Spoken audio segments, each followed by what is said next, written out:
The year was 1305, and London's streets echoed with the cries of vendors hawking their wares and the clatter of horse hooves on cobblestone.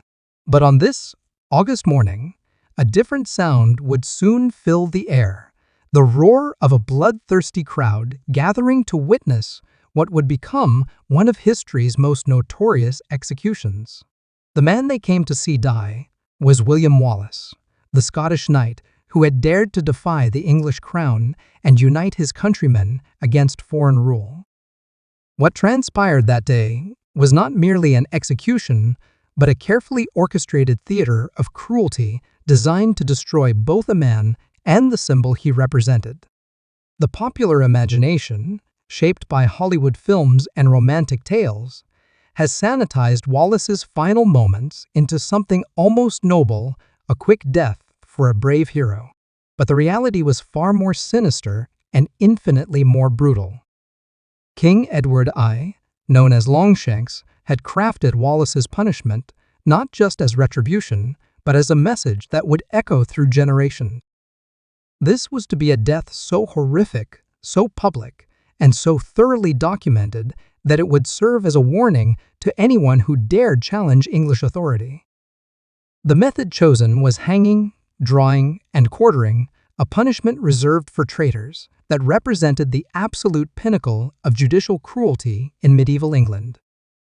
This wasn't simply about ending a life. It was about the systematic destruction of human dignity, the obliteration of hope, and the creation of a spectacle so terrifying that it would haunt the collective memory of Scotland for centuries to come.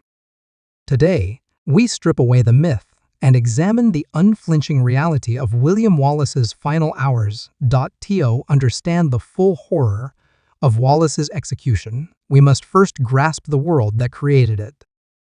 Medieval Scotland in the late 13th and early 14th centuries was a land caught between independence and subjugation, where the concept of nationhood was still forming, and loyalty was often determined by survival rather than sentiment.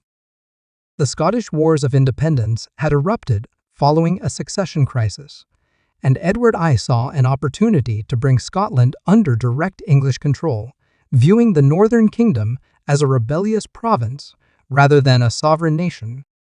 William Wallace emerged from this chaos, not as a nobleman seeking power, but as a minor landowner driven by personal loss and national outrage. His family had suffered under English occupation, and when he raised his sword at Stirling Bridge in 1297, he did so with the fury of a man who had lost everything and the vision of one who saw what Scotland could become. His victory there was more than tactical. It was symbolic, proving that English heavy cavalry could be defeated and that Scottish independence was not merely a dream. But Edward I was not a king who tolerated defiance. Known for his ruthless suppression of Welsh resistance and his expulsion of Jews from England, Longshanks understood that rebellion was like fire. It could spread if not thoroughly extinguished. Wallace's success had to be not just reversed, but transformed into a cautionary tale. The English king needed to demonstrate that challenging his authority would result in consequences so severe that they would deter future generations from even contemplating resistance. The political context of 1305 was crucial to understanding Wallace's fate. By this time, most Scottish nobles had submitted to Edward's rule, seeing accommodation as preferable to annihilation. Wallace's continued resistance made him not just an enemy of England, but an embarrassment to the Scottish aristocracy who had chosen submission. His capture became a priority, not just for military reasons, but for political necessity. His very existence challenged the legitimacy of Scotland's surrender. The hunt for William Wallace lasted years, involving an extensive network of spies, informants, and collaborators. Edward I placed a substantial bounty on Wallace's head, and the English administration in Scotland worked systematically to isolate him from potential supporters. The net gradually tightened as former allies turned against him, driven by fear, greed, or simply the desire to survive in a world where association with Wallace had become synonymous with death. The betrayal came, as it often does in such stories, from within. In August 1305, Wallace was captured near Glasgow, likely through the treachery of Sir John Menteith, a Scottish knight who had submitted to English rule. The exact circumstances remain debated by historians, but the outcome was clear. The man who had become the symbol of Scottish resistance was now in English hands. His capture was celebrated in London as a great victory, but for Edward I, it was only the beginning of what he intended to be Wallace's ultimate humiliation. The journey from Scotland to London was itself a form of torture, designed to break Wallace's spirit before his final punishment. Bound and guarded, he was paraded through English towns where crowds gathered to see the infamous Scottish rebel. This was psychological warfare at its most calculated, the transformation of a hero into a spectacle, a leader into a curiosity. By the time Wallace reached London, he had already endured weeks of degradation, but his ordeal was far from over. The trial of William Wallace was a legal farce, but it served an important propaganda purpose for the English crown. Held at Westminster Hall on August 23, 1305, the proceedings were conducted in Latin, a language Wallace likely did not understand. He was charged with treason, murder, sacrilege, arson, and various other crimes against the English crown. The irony was not lost on contemporary observers. Wallace was being tried for treason against a king he had never acknowledged as his sovereign. When given the opportunity to speak, Wallace reportedly declared that he could not be guilty of treason against Edward I because he had never been Edward's subject. This defiant response sealed his fate, though in truth, the outcome had been predetermined. The trial was theater, designed to provide a legal veneer to what was essentially a predetermined execution. The judges, all appointed by Edward I.e., had no intention of showing mercy to the man who had become the symbol of Scottish resistance. The charges against Wallace were carefully crafted to justify the severity of his punishment. Treason was the most serious offense, punishable by the full horror of hanging, drawing, and quartering.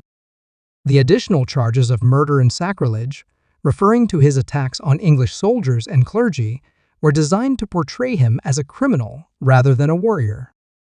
The English legal system had become a weapon of state terror, and Wallace was to be its most prominent victim. The sentence was pronounced with ceremonial gravity. Wallace was to be drawn through the streets of London, hanged by the neck, but not until dead, disemboweled while still alive, beheaded, and his body cut into 4 parts. Each element of this punishment carried symbolic meaning.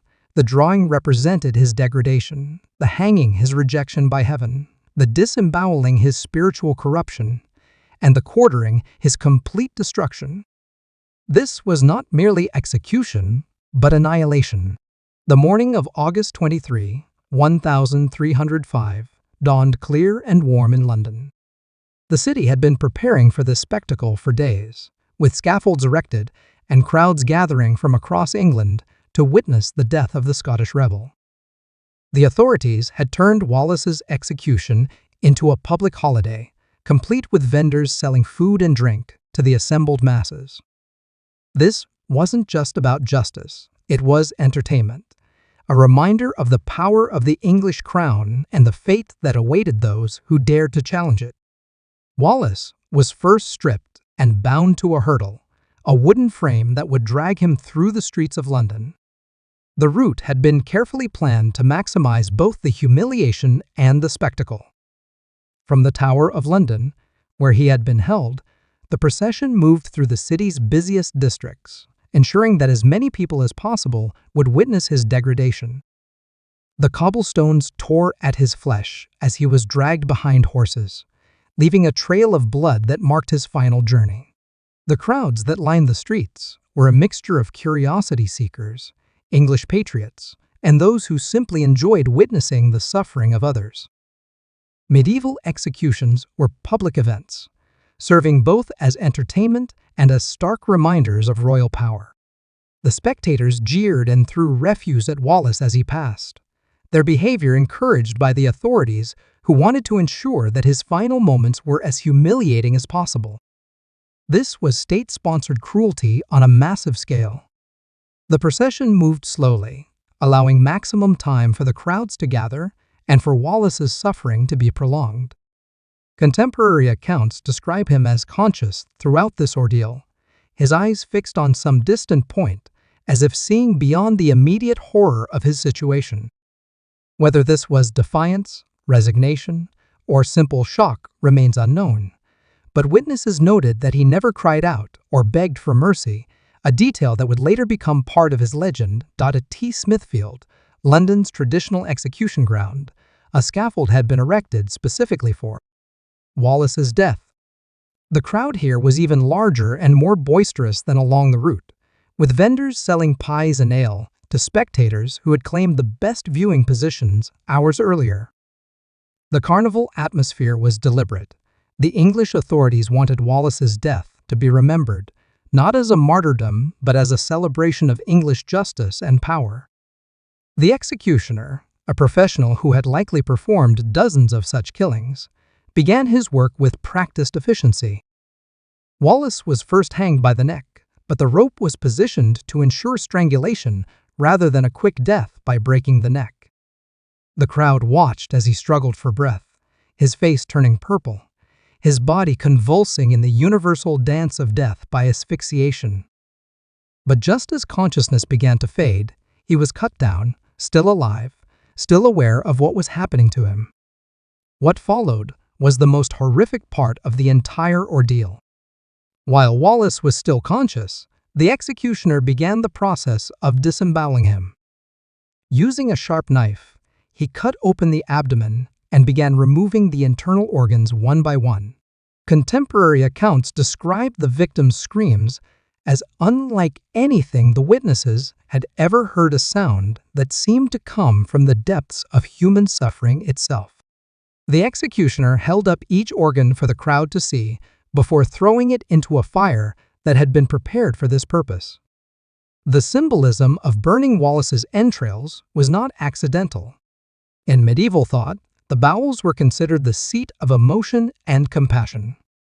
By burning them while he watched, the executioner was symbolically destroying Wallace's humanity, reducing him to something less than human in the eyes of the crowd. The smell of burning flesh and organs filled the air, adding another layer of horror to an already nightmarish scene. Through all of this, Wallace remained conscious, his eyes open and aware, even as his body was systematically destroyed. Some accounts suggest that he continued to speak, though what he said has been lost to history. The executioner's skill lay not just in causing maximum pain, but in keeping the victim alive as long as possible. Death would come as a release, not as the culmination of suffering. Finally, mercifully, the executioner moved to complete his grisly work.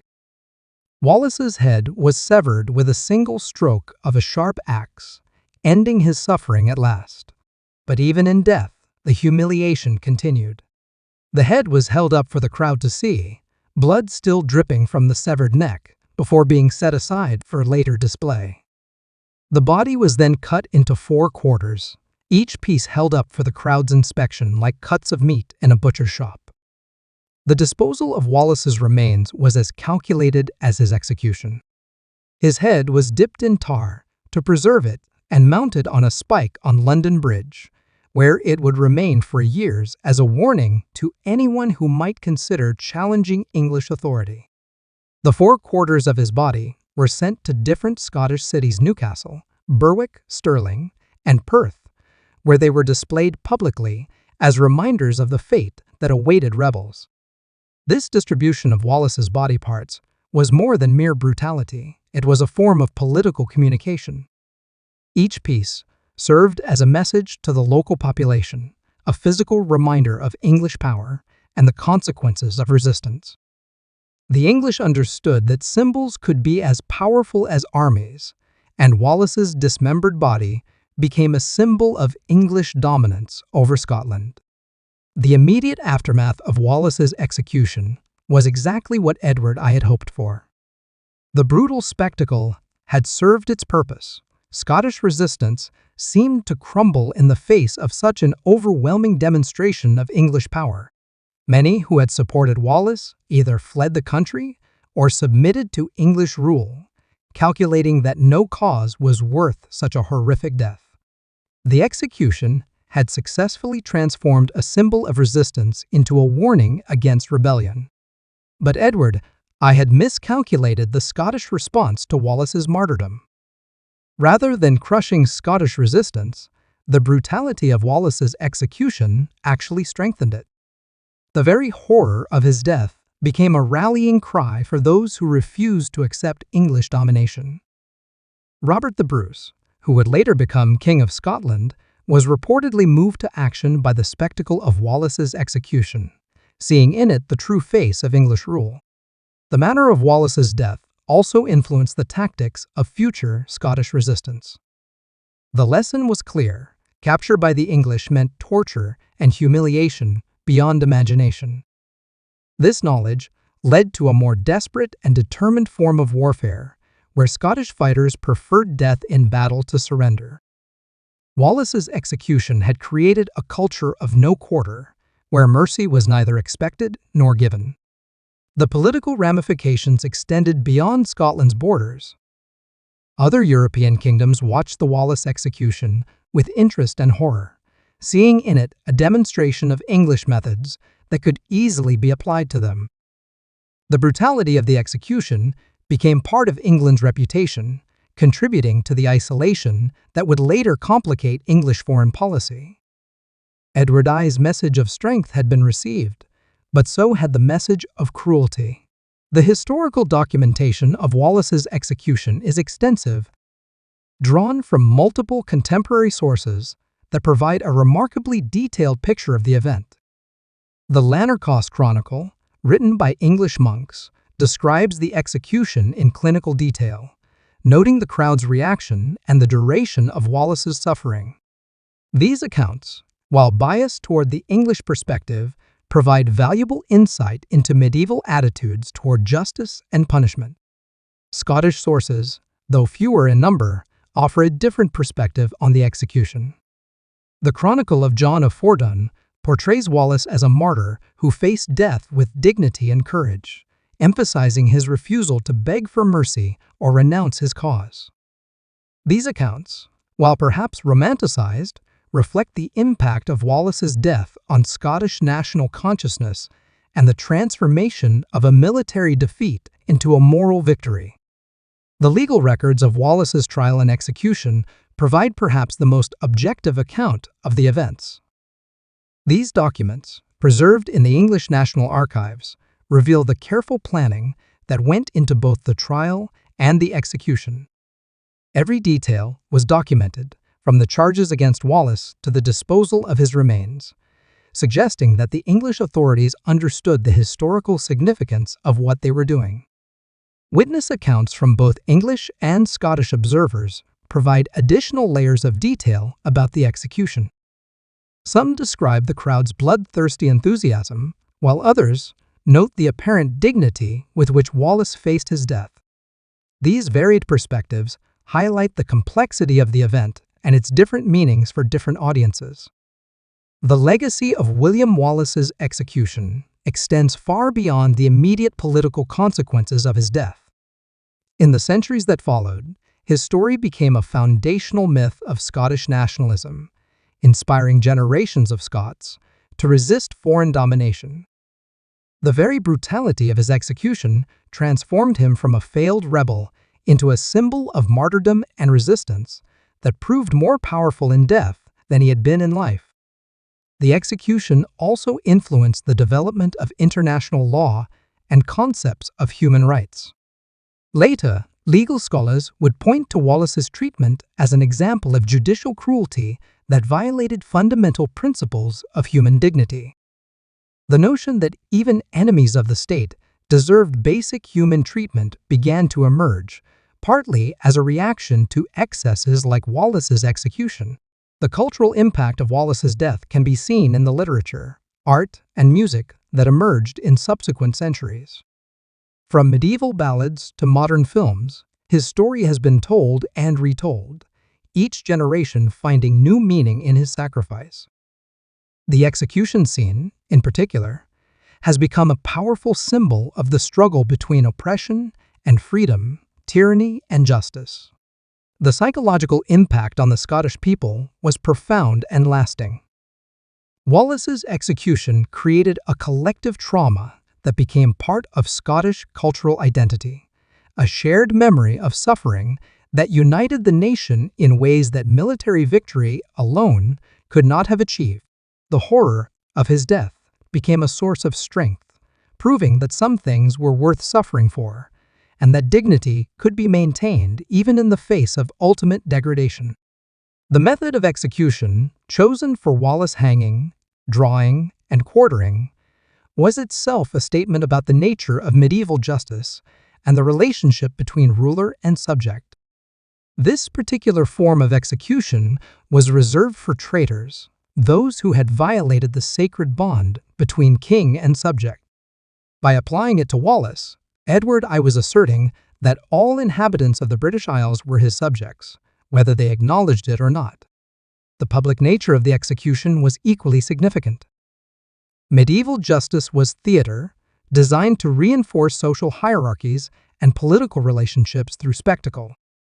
Wallace's execution was perhaps the most elaborate such performance of its era, involving not just the physical destruction of the victim, but the psychological conditioning of the audience.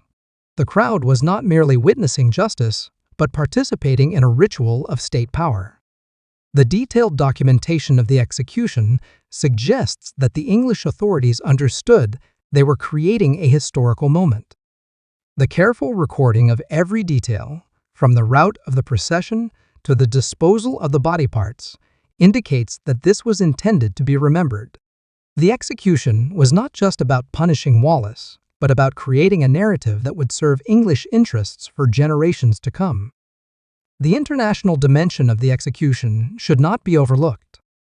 Medieval Europe was an interconnected world where news traveled quickly and reputation mattered enormously.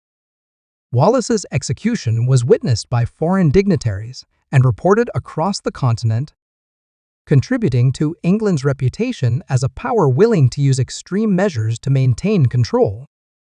This reputation would influence diplomatic relations for decades to come. As we reflect on the horror of William Wallace's execution, we confront uncomfortable truths about human nature and the exercise of power. The crowds that gathered to watch his suffering were not monsters but ordinary people who had been conditioned to accept and even enjoy the systematic destruction of another human being. Their enthusiasm for the spectacle reveals the capacity for cruelty that exists within civilized society when it is given official sanction. The execution also demonstrates how quickly the extraordinary can become routine. The executioner who dismembered Wallace was a professional, skilled in the art of prolonging suffering. The officials who organized the event were bureaucrats, following established procedures for dealing with traitors. The normalization of extreme cruelty is perhaps more disturbing than the cruelty itself, suggesting that civilization is always more fragile than we might believe.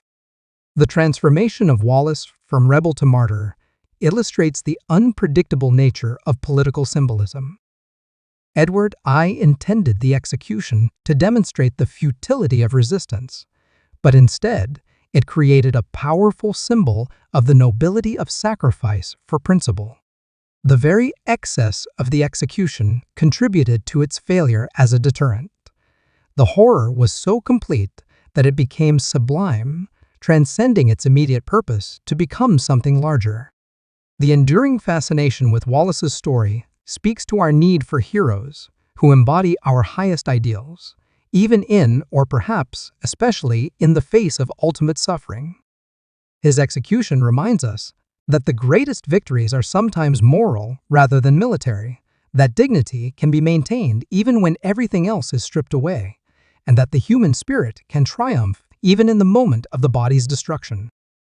The story of William Wallace's execution is ultimately a story about the price of freedom and the cost of principle. In our comfortable modern world, it is easy to forget that the liberties we take for granted were purchased with the blood and suffering of those who came before us. Wallace's horrific death serves as a reminder that freedom is never free, and that those who enjoy it have a responsibility to honor the sacrifice of those who died for it.